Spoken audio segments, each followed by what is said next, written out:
Amis du son du peuple, bonjour. Je suis Jean-Pierre Sigaud, dernier médecin directeur du réseau départemental des centres de santé médicaux et dentaires des mutuelles de travailleurs. Mutuelles issues des mutuelles de CGT des Bouches-du-Rhône.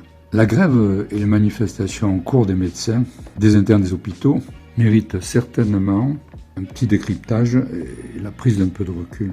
Comme vous le savez, cette grève est motivée par un projet de loi qui, pour gérer la pénurie criante, propose de s'attaquer au sacro-saint dogme de la liberté d'installation dont jouit la médecine libérale depuis toujours. Au passage, vous noterez que le projet est porté par un député PS, dont le parti, avec les pleins pouvoirs à plusieurs reprises depuis 45 ans, a largement contribué à la déroute actuelle de notre système de santé.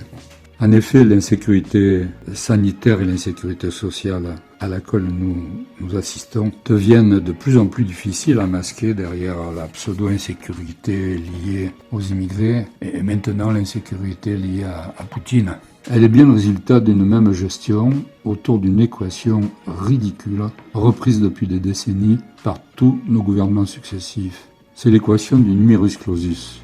Le nombre fermé. Cette équation est instaurée depuis 1971. Elle a permis d'écarter chaque année aux alentours de 15 000 à 20 000 de nos meilleurs bacheliers, et cela pendant des dizaines d'années. Cette équation a été mise en place avec la complicité d'ailleurs des lobbies médicaux dans une logique toute mercantile. Elle visait à réduire donc en diminuant drastiquement le nombre de prescripteurs de soins, les dépenses de santé. Et le seul problème, c'est que d'avoir sorti de l'équation l'augmentation incessante de la population générale, l'augmentation de l'espérance de vie, avec tous les cortèges de pathologies que comporte effectivement le vieillissement de la population, les progrès fantastiques aussi des techniques de soins et de diagnostic. Que dire ensuite de l'efficacité de nos technocrates dans la gestion de l'aménagement de nos territoires? La pénurie de moyens modernes de communication, le démantèlement de notre tissu industriel et rural, le déficit toujours croissant de services publics dans l'administration, dans l'enseignement, la destruction du maillage de nos maternités, de nos hôpitaux ruraux, etc., etc. Tout cela fait que nos déserts médicaux sont avant tout des déserts tout court.